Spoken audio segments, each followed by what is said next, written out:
I'm Brianna, 23 years old. For 23 years, I lived as a servant in my own home. I woke at 5 every morning to scrub floors, cook meals, and wash clothes while my brother Brandon slept until noon in his king-sized bed. My parents told me something I believed for over 2 decades. Some children are born to be served. Some are born to serve. You're the second kind. I never questioned it. Not until the bride's father, a man I'd never met, looked at my face during the family photo and started trembling. He pulled me aside and asked a question that shattered everything I thought I knew. Do you know who your real mother is? Before I continue, if this story resonates with you, please take a moment to like and subscribe, but only if you genuinely want to hear what happened next. And if you're watching, drop a comment telling me where you're from and what time it is there. Now, let me take you back to the morning of Brandon's wedding, the day I thought would be the worst of my life. We lived in a 2-story colonial in Fairfield County, Connecticut, the kind of neighborhood where every lawn was manicured and every family drove European cars. Our neighbors were surgeons, attorneys, partners at hedge funds. From the outside, the Patterson household looked like the American dream. From the inside, it was my nightmare. My bedroom wasn't a bedroom. It was the basement, a concrete floor, no windows, a thin mattress that smelled like mildew. The furnace hummed 3 feet from my head. In winter, it was the only warmth I had. In summer, it was suffocating. Every morning at 5, my alarm would ring. By 5:15, I'd be upstairs in the kitchen, scrubbing the granite countertops, preheating the Viking stove, pulling eggs and bacon from the sub-zero refrigerator. The kitchen island was Italian marble, Calicotta, Donna once bragged to her book club. I knew every vein in that stone because I polished it daily. Gerald would come down around 7, his Wall Street Journal tucked under his arm, his Tag Heuer glinting on his wrist. He'd settle into his leather armchair in the breakfast nook, never once looking at me. "Is it done?" he'd ask without lifting his eyes from the headlines. "Yes, Mr. Patterson." "The coffee's weak today. Make it stronger tomorrow." That was the extent of our conversations. 23 years of monosyllables and commands. I'd set his plate on the table, the good china, the Wedgwood with the silver rim, and retreat to the kitchen. My place was never at that table. My place was beside the sink, eating whatever scraps were left after the family finished. But the thing that hurt most wasn't the cold basement or the endless chores. It was the way they referred to me. Brandon's room was on the second floor, corner unit, with bay windows overlooking the garden. He had a 65-inch Samsung mounted on the wall, a PlayStation 5, and a walk-in closet bigger than my entire basement. He went to St. Thomas Academy, $45,000 a year, lacrosse team, college prep. I stayed home. Homeschooled, Gerald told the neighbors whenever they asked. The truth was simpler. No one taught me anything. I learned to read from old magazines Donna threw away. I learned math by counting change at the grocery store. When Brandon turned 18, Gerald handed him the keys to a white BMW 3 Series. I didn't have a driver's license. I didn't have a single form of identification. "Your documents got lost in a fire," Donna told me once when I was 12 and asked why I couldn't enroll in the local middle school. "It's too complicated to replace them. You're better off here with us." I believed her. Why wouldn't I? She was my mother. Brandon had an American Express Platinum card linked to Gerald's account. No limit. He bought sneakers that cost more than I'd touched in my entire life. I owned 3 dresses, all hand-me-downs from Donna, altered to fit my smaller frame. At dinner, the family sat together. Brandon would talk about his classes, his friends, his weekend plans.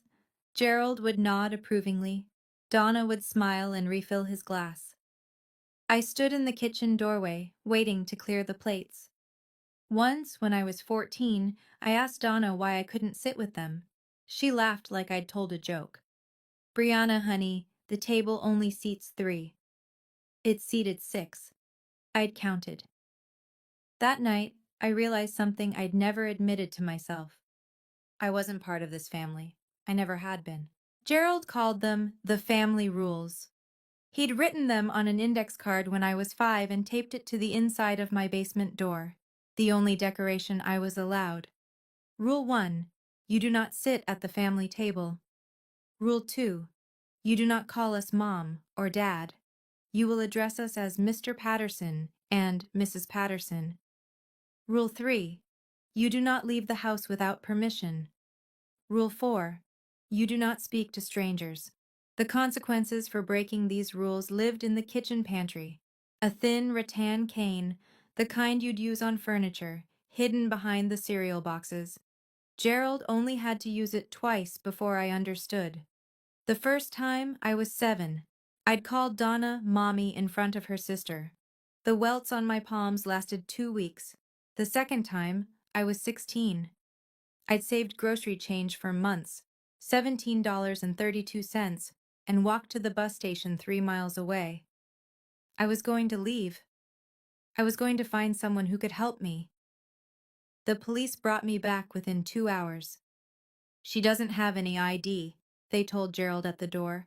No identification whatsoever. Is she yours? Gerald smiled, the warm, concerned smile of a loving father. She's our daughter. Troubled girl, mental health issues. Thank you so much for bringing her home, officers. They left.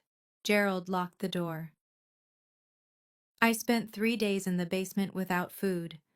When he finally let me out, he leaned close and whispered, "Without papers, you don't exist. And if you don't exist, no one will ever believe you. No one will ever help you. Do you understand?" I understood. For 7 more years, I never tried to leave again. Brandon wasn't cruel the way Gerald was cruel. He didn't hit me. He didn't lock me in basements or starve me for days. He simply didn't see me. To Brandon, I was furniture, functional, forgettable, there when needed. "Brianna, coffee." "Brianna, my room's messy." "Brianna, I need the car washed before my date." When his friends came over, he'd introduce me with a wave of his hand. "That's our housekeeper." Not sister, not family. Housekeeper. No one ever questioned it. I looked nothing like the Pattersons. They all had brown eyes and sandy hair. My eyes were green, almost emerald in certain light, and my hair was dark chestnut. I'd asked about it once, years ago. Donna slapped me and told me to stop asking stupid questions. At 26, Brandon was handsome, confident, and employed at one of the biggest real estate firms in Connecticut. He hadn't earned the job. His fiancé's father had arranged it. Victoria Whitmore, blonde, poised, daughter of Richard Whitmore, CEO of Whitmore Properties, worth $47 million. Brandon had proposed to her 3 months ago at Pear Se in Manhattan, with a 2-carat diamond ring he'd charged to Gerald's card. The Pattersons were ecstatic.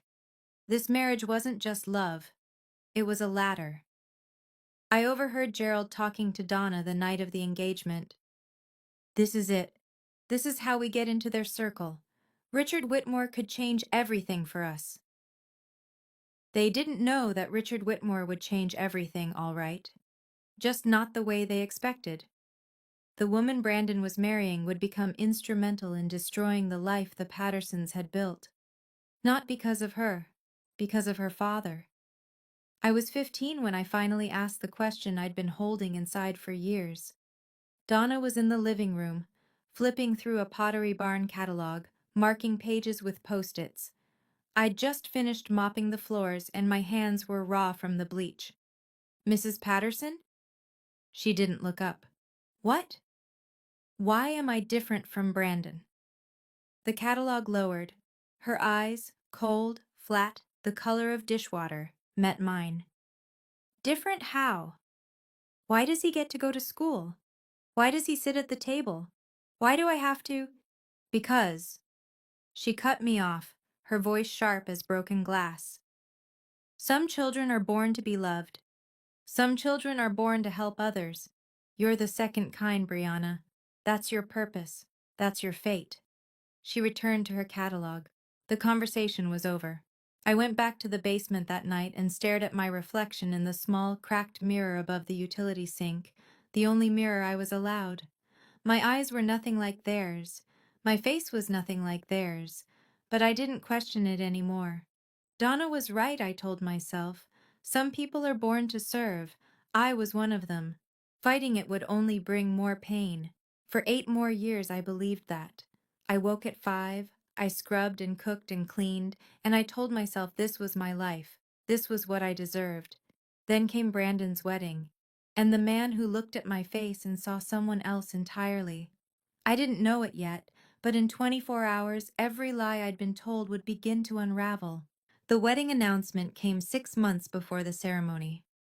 Brandon and Victoria would marry at the Ritz-Carlton in White Plains, 200 guests, a live orchestra, a 5-tier cake from a bakery in Manhattan. Total cost, $200,000, generously covered by Richard Whitmore. Gerald practically floated through the house for weeks. "This is the biggest day of our lives," he kept saying. "The Whitmores are old money, Connecticut aristocracy. We need to make an impression." Donna threw herself into planning. She coordinated with Victoria's mother on flowers, catering, the rehearsal dinner. She bought a new dress, Oscar de la Renta, champagne-colored, $4,000. I assumed I'd be a bridesmaid. I'd spent 6 months helping prepare, addressing invitations, organizing RSVPs, picking up dry cleaning. I'd even practiced walking in heels, imagining myself in a lavender gown, standing beside the altar.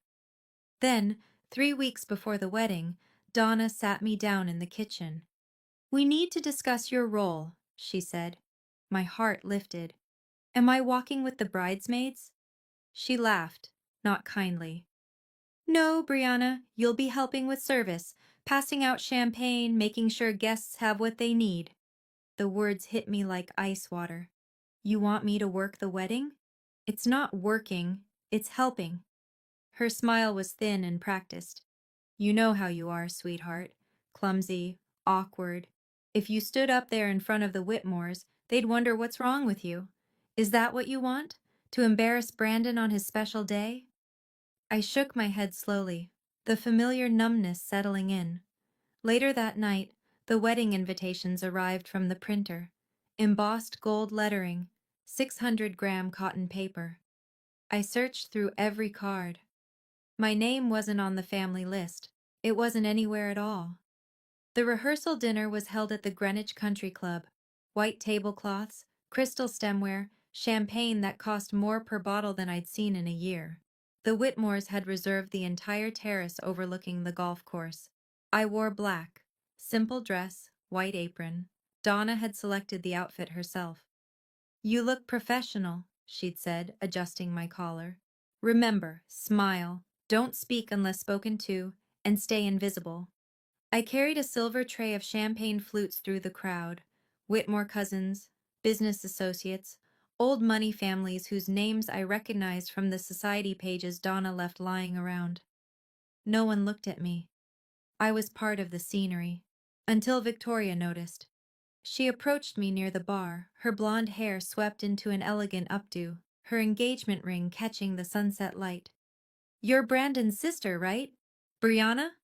I nearly dropped my tray. "Yes, ma'am." "Why aren't you sitting with the family?" Before I could answer, Donna materialized at my elbow, her laugh high and bright. "Brianna prefers to help out. She's shy, always has been, happier in the background." She patted my arm with the affection of a woman posing for cameras. Victoria's brow creased, but she nodded politely and drifted back to her fiancé. I resumed my rounds. That's when I noticed him, Richard Whitmore, Victoria's father, standing near the railing with a glass of scotch, watching me. Not glancing. Watching. His face had gone pale, his jaw tight. He approached slowly. "Excuse me, what's your name?" "Brianna, sir." "Brianna." He said it like he was testing the sound. Do you happen to know who your birth mother is?" The question made no sense. "I'm sorry?" He stared at me for a long moment, then excused himself abruptly and walked toward the parking lot, phone already pressed to his ear. Donna watched him go, her smile frozen, her knuckles white around her champagne glass. The night before the wedding, I sat alone in my basement. Upstairs, I could hear laughter, Donna toasting with her sisters, Brandon's college friends clinking bottles in the living room. The house thrummed with celebration. Down here, there was only the hum of the furnace and the drip of a leaky pipe. I held the black uniform I'd wear tomorrow, pressing out the wrinkles with my hands since I wasn't allowed to use the iron after 9 p.m. Beside me lay the white apron, starched and spotless. On my lap was a photograph, the only one I had of myself with the family. I was 5 in the picture, standing at the edge of the frame while Gerald, Donna, and toddler Brandon posed together by the Christmas tree. They were touching. I was alone. In 23 years of living in this house, I didn't have a single photo where I stood beside my parents. Not one. Why? The question had whispered to me my whole life, but I'd always pushed it down. Asking led to pain. Curiosity led to punishment. But tonight, in the darkness, the question wouldn't stay buried. Why didn't I look like them? Why did they treat me like a stranger? Why had they kept me hidden for so long? I thought about Richard Whitmore's face at the rehearsal dinner, the way he'd gone pale, the tremor in his voice when he asked about my mother. He'd looked at me like he knew me, like he'd been looking for me. But that was ridiculous. No one had ever looked for me. No one had ever wanted me. Tomorrow I would serve champagne at my brother's wedding, while my family pretended I didn't exist. Then life would go on, exactly as it always had. At least, that's what I believed. I had no idea what was coming. I woke at 4 a.m. on the morning of Brandon's wedding. The house was silent. I crept upstairs and started breakfast. Eggs Benedict, fresh squeezed orange juice, the spread Gerald expected before any major event. By 6, I had the dining room set with the good china. Then I moved to the guest room where Victoria's wedding dress hung in its garment bag. Vera Wang. $12,000. Hand-beaded bodice with a cathedral train. Donna had insisted on storing it at our house, claiming our closets had better humidity control than the Whitmore estate. The real reason, I suspected, was so she could show it to her friends. I steamed the fabric carefully, terrified of leaving a single crease. My hands trembled. If I damaged this dress, I didn't want to imagine what Gerald would do. Footsteps behind me. Donna appeared in the doorway, wrapped in a La Perla silk robe, her hair in rollers. "Don't touch the beading," she said. "That's imported crystal, worth more than you." "Yes, Mrs. Patterson." She watched me work, arms crossed. "When we arrive at the hotel, you'll enter through the service entrance. Don't let anyone see you going in." "Yes, Mrs. Patterson." "And don't embarrass us." Her voice dropped, sharp and cold. "This is the most important day of Brandon's life. If you do anything to ruin it, I will make you regret it." Gerald's voice boomed from downstairs. "Brianna, where's my coffee?" Donna smirked and left. I stood there, holding the steamer, staring at the wedding dress I wasn't allowed to touch, and the life I wasn't allowed to live. Something shifted inside me, small but irreversible. This would be the last time. I didn't know how, I didn't know when, but I was done. Enough. The Ritz-Carlton Grand Ballroom looked like something from a fairy tale. Crystal chandeliers dripped from 30-foot ceilings. White roses cascaded from every surface: the altar, the centerpieces, the sweeping archways. 200 gilded chairs faced a platform where Brandon would soon stand and promise forever to a woman whose family fortune could buy our entire neighborhood. I entered through the loading dock. The catering manager handed me a silver tray and pointed toward the ballroom. "Champagne service. Keep moving, keep smiling, don't engage in conversation." I nodded and took my position. Guests streamed in. Women in designer gowns, men in bespoke suits, diamonds glittering under the chandeliers. I wove between them, offering flutes of Veuve Clicquot, my eyes fixed on the floor. A woman in Chanel stopped me. "Excuse me, are you with the hotel?" "Yes, ma'am." The lie came easily. Gerald passed by without a glance. Donna paused just long enough to whisper, "Your posture is terrible. Stand up straight." Then Brandon appeared with his groomsman, laughing, adjusting his Tom Ford cufflinks. He saw me and waved me over. "Brianna, hey, make sure there's extra shrimp at my table. You know how Dad gets." "Of course." He turned back to his friends. One of them, a former lacrosse teammate, squinted at me. "Who's that?" "Housekeeper," Brandon said. "She's worked for us forever." The words sliced through me. Housekeeper, not sister, not family. But I didn't react. I'd learned long ago that reactions led to punishment. I returned to circulating, offering champagne to people who looked through me like glass. Then I felt it, someone watching. I turned. Across the ballroom, Richard Whitmore stood alone, his champagne untouched, his eyes locked on my face. He wasn't just watching this time. He was studying me. The ceremony began at 4 o'clock. A string quartet played Pachelbel's Canon as Victoria floated down the aisle in her Vera Wang gown, the train trailing 15 feet behind her. Brandon waited at the altar, beaming, his hands clasped in front of him.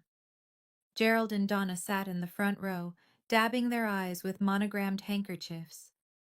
I stood at the back of the ballroom, tray in hand, watching my family from 50 feet away. The officiant spoke about love, commitment, the sacred bond of marriage.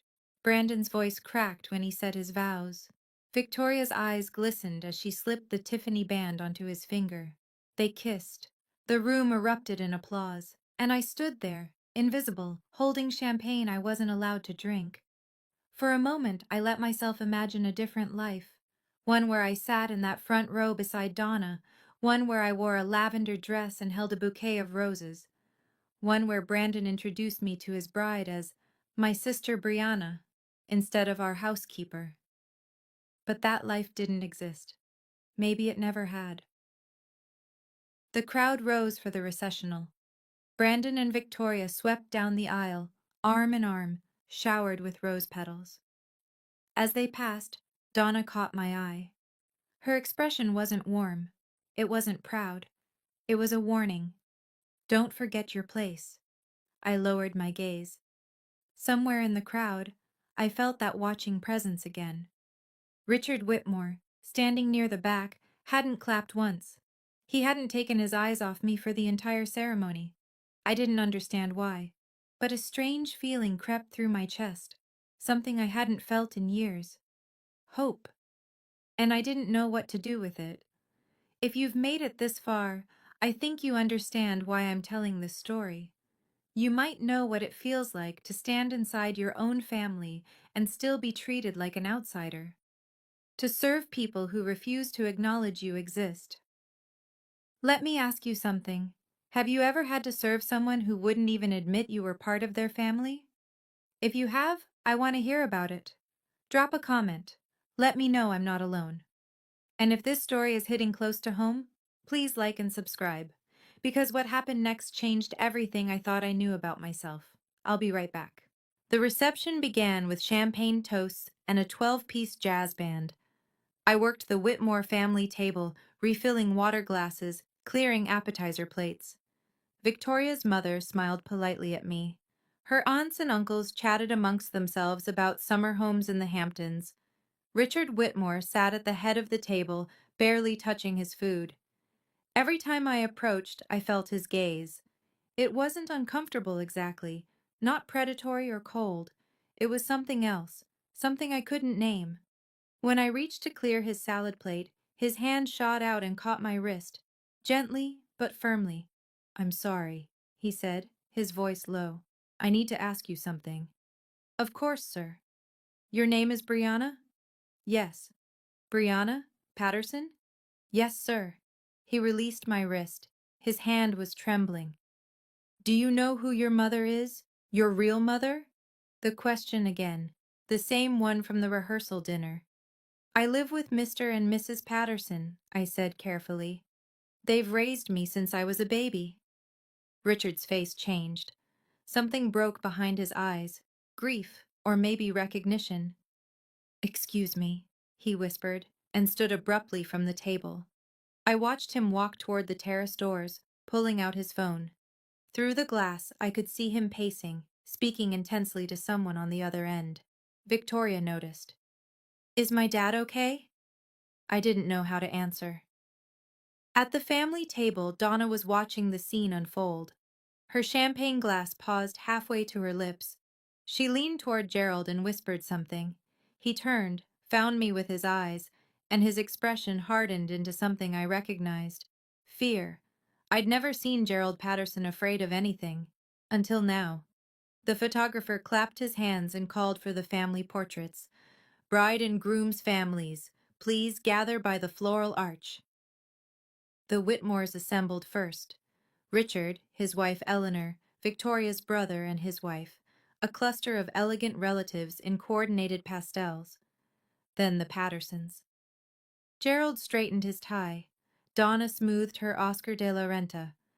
Brandon wrapped an arm around Victoria's waist. I stayed back, tray in hand. The photographer scanned the group, then pointed at me. "What about her?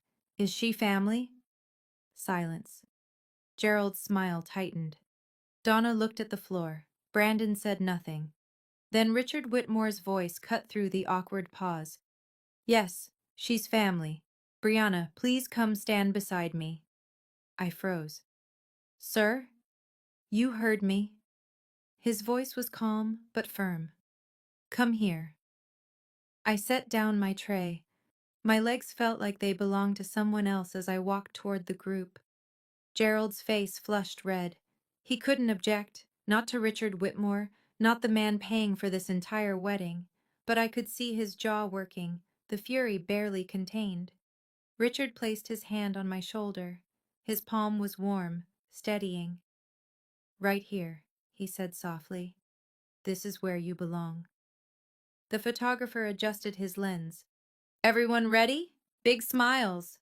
The flash fired. Richard kept me close as the photographer showed him the preview on the camera's screen. I watched his face as he zoomed in on the image, specifically on me. His eyes went wet. "Those eyes," he murmured, almost to himself. "That chin. My God." He pulled out his phone again and walked away, dialing. I heard only fragments. "It's her, I'm certain. Get the file. The FBI cold case from 2003, and prepare a DNA kit, tonight." My heart stopped. What had he just said? The moment the photographer moved on, Gerald's hand clamped around my arm. "Outside. Now." He pulled me through a service corridor, past the kitchen, into a narrow hallway where crates of champagne were stacked against the wall. The noise of the reception faded to a distant hum. "What did you tell him?" Gerald's face was inches from mine, his breath hot with whiskey. "Nothing. I swear I didn't." "Don't lie to me." His grip tightened until I winced. "Why was Whitmore asking about your mother?" "I don't know. He just asked, and I said I lived with you." Gerald shoved me against the wall. The crates rattled. "Listen to me carefully." His voice dropped to a hiss. "If you say anything, to anyone about our family, I will throw you out on the street. No money, no clothes, nothing. You'll be homeless within a week. Do you understand?" Donna appeared at the end of the hallway, her heels clicking against the concrete. "What's happening?" "Whitmore keeps asking questions about her." Gerald jerked his head toward me. "Something's wrong." Donna's eyes narrowed. She approached slowly, her champagne-colored gown swishing against the floor. "Brianna," her voice was ice. "After the reception, you're staying to clean. You don't speak to anyone, and whatever Mr. Whitmore wants to discuss, you tell him nothing. We are your family. We saved you. Without us, you'd be dead in a gutter somewhere." She smiled, that practiced public smile. "Now get back to work, and if you embarrass us again, I promise you'll regret it." They left me there, shaking, alone among the champagne crates. Gerald's words echoed in my head. "Without papers, You don't exist. But Richard Whitmore thought I did exist. He thought I was someone. The question was, who? I returned to the reception floor in a daze. The jazz band had started, and couples swayed on the dance floor, Brandon and Victoria in the center, their foreheads touching, the picture of newlywed bliss. Gerald and Donna sat at the family table, laughing with guests, performing their roles as devoted parents. I picked up my tray and resumed circulating, but my hands wouldn't stop trembling. Gerald was right. Without documents, without proof of identity, I was no one. If I tried to leave, I'd be picked up by police within days, a vagrant with no name, no history, no one to claim her. This was my life. It always had been. It always would be. I drifted toward the ballroom's edge, toward the exit. Maybe I could just slip away, disappear into the night, walk until my legs gave out and let whatever happened next happen. What difference did it make? No one would miss me. No one would even notice I was gone. Brianna. I turned. Richard Whitmore stood behind me, his face etched with something I didn't recognize. Concern? Grief? May I speak with you privately? Just for a moment. I glanced toward the family table. Donna was watching us, her smile frozen. I don't think I should. Please. His voice cracked. It's important. I've been looking for someone for a very long time. He reached into his jacket pocket and pulled out a photograph. It was old, faded, soft at the edges, like it had been handled countless times over many years. A young woman holding an infant, dark chestnut hair, green eyes, eyes exactly like mine. Do you recognize anyone in this picture? Richard asked quietly. My throat closed. I don't know who that is. But something deep inside me stirred, something that felt like remembering. Richard led me to the terrace overlooking the hotel gardens. The night air was cool. Inside, the reception continued. Clinking glasses, bursts of laughter, the band launching into a Sinatra standard. Out here, there was only the distant hum of traffic and the hammering of my own heart. Richard held the photograph toward me again. In the soft light from the ballroom, I could see it more clearly now. The woman was young, mid-20s maybe, with a tired but radiant smile. The baby in her arms was wrapped in a pink blanket, eyes closed, impossibly small. This is my sister Margaret, Richard said, and the baby is her daughter, Brianna Ashford Whitmore. I stared at him. I don't understand. 23 years ago, Margaret's baby was taken from Stanford Hospital, kidnapped from the nursery in the middle of the night. His voice wavered. My sister spent 5 years looking for her. She hired investigators, worked with the FBI, never stopped believing her daughter was alive. He swallowed hard. She died when the baby would have been 5. Heart failure, but the doctors said it was grief. She simply gave up. I'm so sorry. My voice came out as a whisper. But I don't see what this has to do with me. Richard turned to face me fully. Brianna. The baby's name was Brianna. She had green eyes, rare in our family, but Margaret had them too. He gestured toward my face. That nose, that chin, the shape of your mouth, it's identical. I took a step back. Mr. Whitmore, I think you're confused. I've been searching for 23 years. Tears streamed down his cheeks. And when I saw you at the rehearsal dinner, I knew. He reached into his other pocket and withdrew a small plastic container. Please, let me take a DNA sample. If I'm wrong, I'll never bother you again. But if I'm right, he steadied himself. If I'm right, then the people in that ballroom are not your family. They're the people who stole you. The words hung in the air like smoke. Stole you. For 23 years, I'd been told I was worthless, born to serve, lucky to have a roof over my head, and now this man, this stranger, was telling me I might have been stolen, that the people who raised me might be criminals, that I might have a family who actually wanted me. It was too much, too impossible. I can't. I said, backing away. I can't do this. Brianna, please. Richard's voice was gentle but urgent. I have a lab on standby. ABB certified, the gold standard for DNA testing. Results in 72 hours. Even if the test matches, if it matches, you're Margaret's daughter. You're my niece. He swallowed. And you're the legal heir to the trust she established before she died. I stopped. What trust? Margaret never gave up hope that her daughter would be found. She set up a trust fund in your name, in Brianna Ashford Whitmore's name, to be released if you were ever recovered. It's been growing for 23 years. How much? Richard met my eyes. $12 million? The terrace tilted beneath me.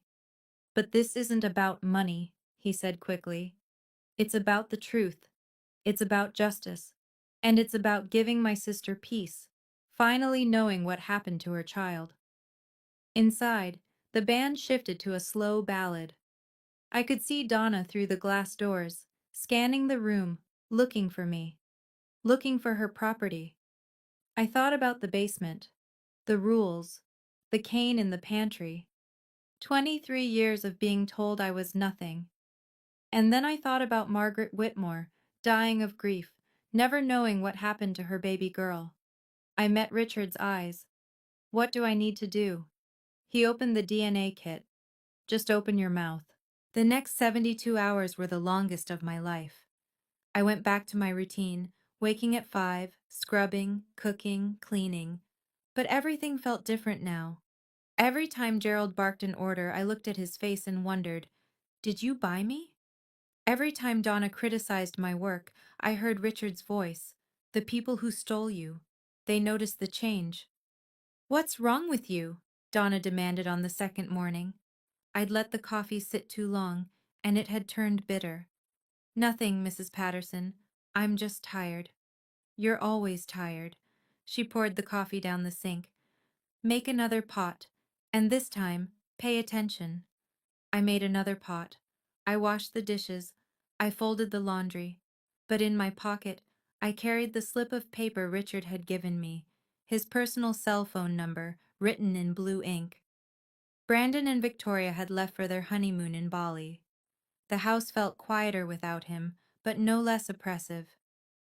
On the third night, I lay awake in the basement, staring at the concrete ceiling, counting the hours. Then my phone buzzed. The old Nokia, the only device I owned, purchased with saved grocery change, glowed with a text message from an unknown number. Results are in. Can you meet tomorrow? 10 a.m. Cafe on Main Street. R.W. My heart stopped, then started again, racing. I typed back, I'll be there. The next morning, I told Donna I needed to buy cleaning supplies. She barely looked up from her magazine. Be back by noon. I have guests coming for lunch. Yes, Mrs. Patterson. I walked out the door and kept walking. Toward the truth, toward the answer to every question I'd been too afraid to ask. The cafe was a small place on Main Street. Exposed brick, mismatched furniture, the smell of fresh espresso. Richard was already there when I arrived, seated at a corner table with a manila envelope in front of him. His eyes were red like he hadn't slept. Brianna. He stood as I approached. Thank you for coming. What do the results say? He didn't answer immediately.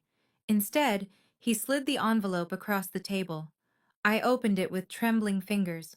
The document inside was covered in numbers and technical language, alleles, loci, probability calculations, but one section was highlighted in yellow, combined paternity index, 99.97%. Conclusion: the tested individual, Brianna Patterson, is the biological daughter of Margaret Eleanor Whitmore, deceased. I read it 3 times, 4 times. The words didn't change. You're my niece, Richard said softly. You're Margaret's daughter. You're Brianna Ashford Whitmore. The room tilted. I gripped the edge of the table. This is real? It's real. I've already contacted the FBI. The cold case from 2003 is being reopened. He reached across the table and placed his hand over mine. Gerald and Donna Patterson will be investigated. If they acquired you through illegal means, if they purchased you from traffickers, they'll be prosecuted. Prosecuted. The word tasted foreign. Federal charges, human trafficking, document fraud, child endangerment. Richard's voice hardened. They could face 15 to 20 years. I sat back in my chair, the DNA report clutched against my chest. 23 years. 23 years of basements and beatings and being told I was born to serve. And none of it was true. I wasn't worthless. I wasn't unwanted. I had a family, a real family. A mother who had loved me so much she died of grief when she lost me. And now, finally, the truth was coming to light. I want to pause here for a moment, because this is where everything changed. For 23 years I believed I was nothing, that I deserved nothing. And in 72 hours, a DNA test destroyed that lie completely. But now I had a choice to make. I could walk away quietly, start over somewhere new and never look back. Or I could let the truth come out, let Gerald and Donna face what they'd done. What would you do? Tell me in the comments. I want to know. And if you're still with me, hit subscribe, because the final confrontation is coming, and it's going to change everything. 1 week later, the trap was set. Richard had invited the Patterson family to his estate in Greenwich, a 12-bedroom mansion on 5 acres, with stone gates and a circular driveway lined with topiaries. The official reason was discussing business opportunities for Brandon. Gerald had been ecstatic when the invitation arrived. "This is it," he'd crowed at dinner. "Richard Whitmore wants to bring me into his inner circle." I knew this marriage would pay off. Donna had spent 3 days selecting her outfit. A pale blue Armani pantsuit, pearl earrings, her hair freshly highlighted. Brandon and Victoria were flying back early from Bali specifically for the meeting. No one suspected anything. I was instructed to come along, of course. "To help serve refreshments," Donna said, as though it were obvious. I didn't argue. When we pulled up to the Whitmore estate, Gerald let out a low whistle. "This must be worth 30 million, easy." "More," Donna murmured, her eyes gleaming. We were ushered into the main sitting room, a cavernous space with 20-foot ceilings, oil paintings in gilded frames, furniture that looked like it belonged in a museum. Richard greeted us warmly, shaking Gerald's hand, kissing Donna's cheek. "Please, make yourselves comfortable. Brandon and Victoria should be here any moment." I hung back near the doorway, watching. Gerald didn't notice the other people in the house, the man in the gray suit waiting in the adjacent room, the woman with the manila folder on her lap. But I did. Richard caught my eye and gave an almost imperceptible nod. The FBI agents were in position. The evidence was ready.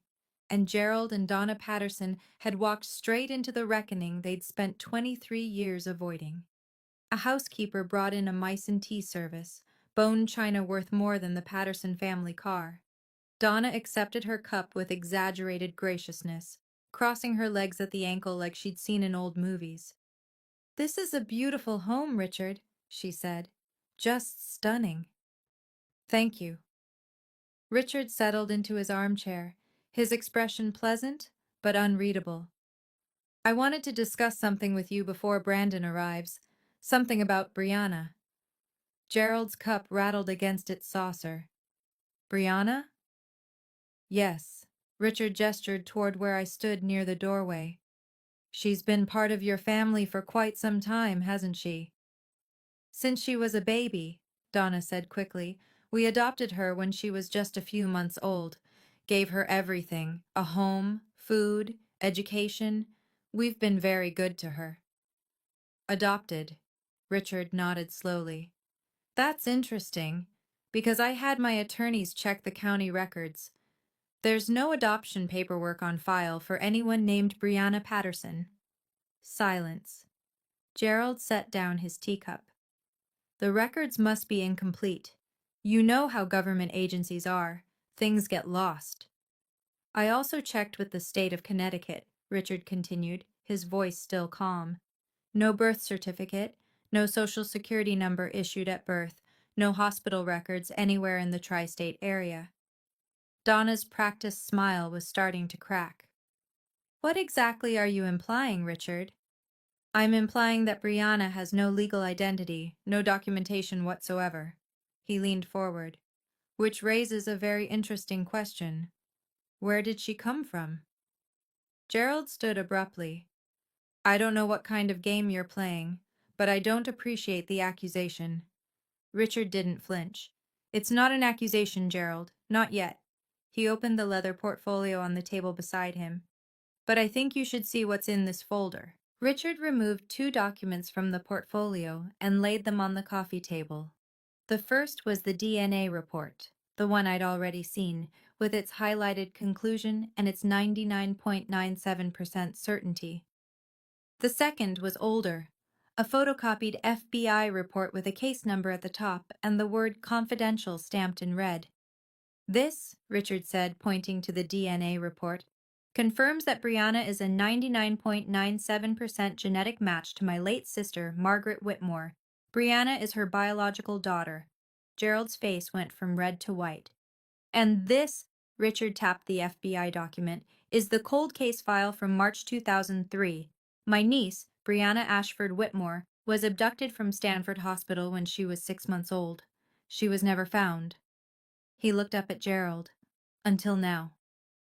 Donna's teacup slipped from her fingers and shattered on the Persian rug. This is insane, Gerald sputtered. We would never. Then explain the documents. Richard's voice hardened. Explain why she has no birth certificate, no adoption records, no proof that she was ever legally your child. There was a fire, Donna's voice pitched high. Records were lost. There was no fire, Richard cut her off. I checked. Every hospital in a 300-mile radius. No fire, no lost records, no Brianna born to any family named Patterson. The door to the adjacent room opened. A man in a gray suit stepped through, followed by a woman holding a badge. Gerald Patterson? Donna Patterson? The man's voice was flat, official. I'm Special Agent Morrison with the FBI. We have some questions about the acquisition of your daughter. Gerald stumbled backward, his face ashen. Donna began to cry. And I stood there, watching the walls finally close in on the people who had called themselves my parents. What happened next moved quickly.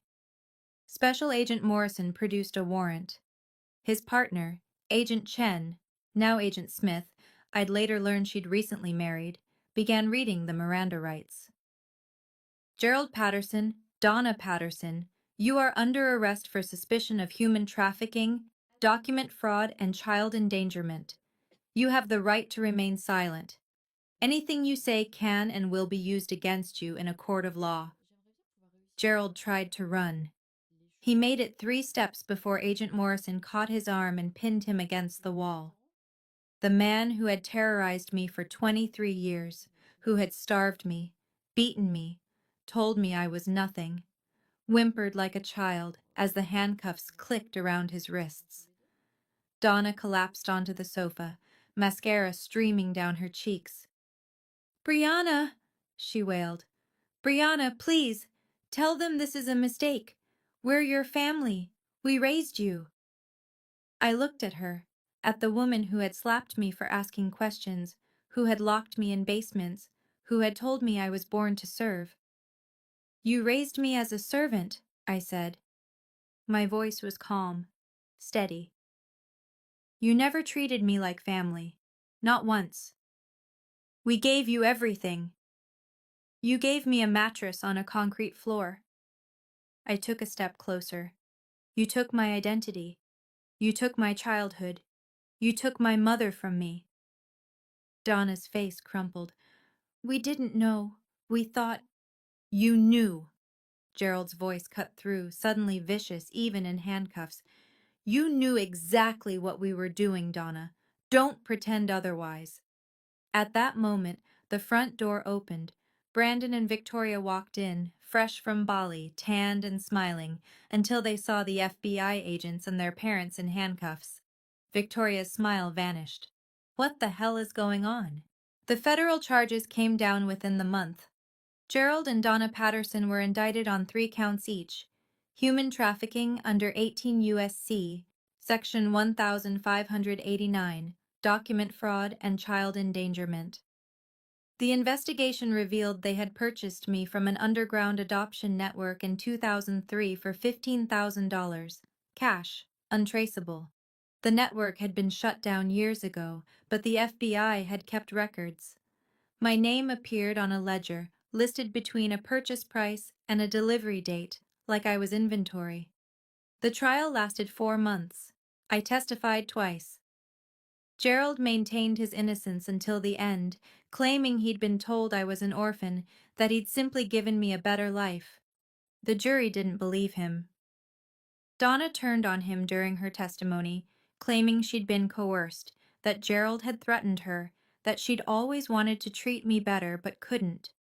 The jury didn't believe her either.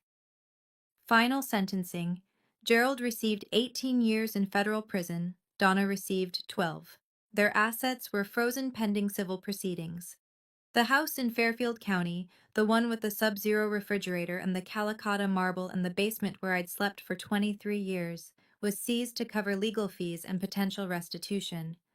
Brandon's world collapsed too. Richard Whitmore withdrew all financial support the day of the arrest. The $200,000 spent on the wedding? Now Brandon's debt. His job at Whitmore Properties? Terminated immediately. Victoria filed for divorce 3 weeks later. I can't do this, I overheard her tell Brandon on the phone. Your parents bought a human being. They trafficked a child. I can't be associated with that. The man who'd grown up as a prince was suddenly alone, unemployed, and drowning in debt. And me? For the first time in my life, I was free. Brandon called me 6 months after the sentencing. I almost didn't answer. The name on the screen, Brandon Patterson, still triggered something cold in my chest, even now. But curiosity won. Hello? Brianna. His voice was thin, unfamiliar, not the confident golden boy I'd grown up serving. Someone hollowed out, I need to talk to you. About what? I'm in trouble. He laughed bitterly. That's an understatement. The apartment's gone. The car's gone. Victoria's lawyer is asking for damages because of the emotional distress of being associated with my family. I can't get a job anywhere. Everyone's seen the news. I waited. I was wondering if maybe you could help me out. Just a loan. Just until I get back on my feet. There it was. 23 years of being treated like furniture, and now he needed something from me. Brandon, I said slowly, in all the years we lived in the same house, did you ever help me? Silence. Did you ever stand up for me when Gerald hit me? Did you ever ask why I slept in the basement?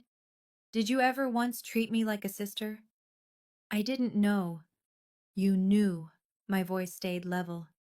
You just didn't care. I was convenient. I made your life easier. And now that I'm not there to serve you anymore, you have no idea how to survive. Brianna, please. I'm not going to help you, Brandon. Not because I hate you, but because you need to learn something you never learned growing up. I paused. Actions have consequences, and so does silence. I hung up. My hand was shaking, but my heart was steady.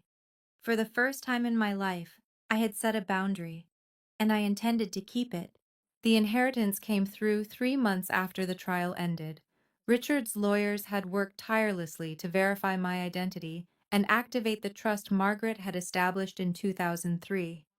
The process required court orders, FBI confirmation, and stacks of paperwork.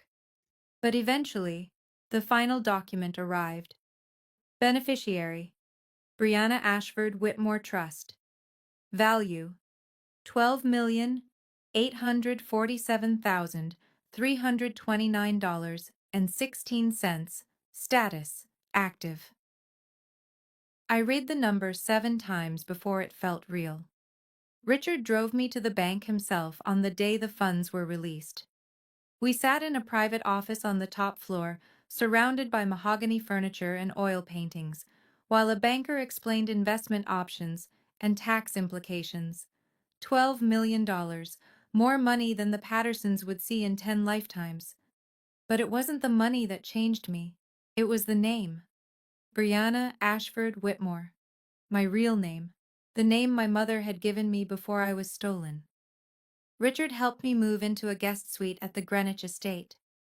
I had my own room, with windows overlooking a rose garden, a king-sized bed with Egyptian cotton sheets, and a bathroom bigger than my old basement. The first night, I couldn't sleep. I just walked around touching the walls, running my fingers across the curtains, reminding myself this was real.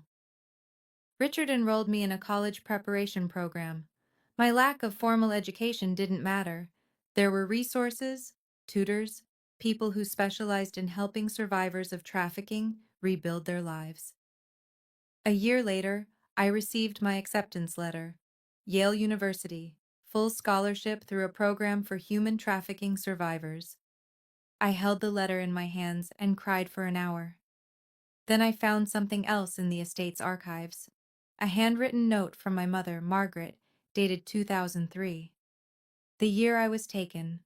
I visited Gerald and Donna once. It was 8 months after their sentencing. I didn't owe them anything. Richard and my therapist both said I shouldn't go. But I needed closure. I needed to look them in the eye and say what I'd been carrying for 23 years. The Federal Correctional Facility was in northern Pennsylvania, gray concrete, razor wire, fluorescent lights that made everyone look sick. Gerald was escorted in first, wearing an orange jumpsuit that hung loose on his frame. He'd lost weight. His Tag Heuer was gone. His wrist was bare. Donna came next. No more Oscar de la Renta, no pearls, just prison-issue clothing and a face that had aged 10 years in 8 months. They sat across from me at a metal table. "You came," Donna whispered. Her eyes welled up. "I prayed you would come." "I'm not here for reconciliation," I said. "I'm here because I have something to say." Gerald glared at me. Even now, broken and imprisoned, that familiar contempt flickered in his eyes. "Then say it." I met his gaze. "For 23 years, you made me believe I was worthless, that I was born to serve, that I should be grateful for scraps." I kept my voice steady. "But you were wrong. I wasn't born to serve. I was stolen, and you knew it." Donna sobbed. "We thought we were saving you. You thought you were getting free labor." I cut her off. "I'm not here for your excuses. I'm here to tell you, I'm done. I'm not carrying your shame anymore. I'm not carrying your cruelty." I stood. "I will never forget what you did to me. But I won't let it define me either." I walked out without looking back, and I never saw them again. I'm writing this from my dorm room at Yale. It's small, much smaller than the suite at Richard's estate, but it's mine. My name is on the door. My books are on the shelves. My acceptance letter is framed above my desk. Some mornings I still wake up at 5 out of habit, but now, instead of scrubbing floors, I make coffee and read my psychology textbooks. I'm studying to become a therapist, specifically to work with survivors of trafficking and family abuse. I want to help people like me find their way out of the darkness. On my nightstand, next to my alarm clock, I keep 2 things. The first is my new birth certificate, Brianna Ashford Whitmore, born March 3, 2003, at Stanford Hospital, California. Mother, Margaret Eleanor Whitmore. The second is the letter Richard found in Margaret's archives, the one she wrote to me the week I was taken, before she knew I'd been stolen. "My darling Brianna, if you're reading this one day, I want you to know that you were the greatest gift I ever received. From the moment you were born, I knew you were meant for extraordinary things. No matter what happens, no matter where life takes you, remember, you are loved, you are wanted, you are enough." I read it every morning. 23 years, I believed I was nothing, that I was born to serve, that I didn't deserve a seat at the table. Now I know the truth. I was born to be loved, and I'm spending the rest of my life making sure others know they were too. Thank you for staying with Brianna until the end. Many details in Brianna's story have been dramatized to deliver meaningful messages and life lessons. However, life is full of unexpected twists, and situations like this do happen more often than we'd like to believe. Every year, thousands of missing children cases remain unsolved. Every day, someone out there is treated as less than human by the people who should love them most. If this story touched you, please like and subscribe. And if you know someone who needs to hear that they deserve better, share this with them. More stories about strength, truth, and reclaiming your worth are waiting in the description below.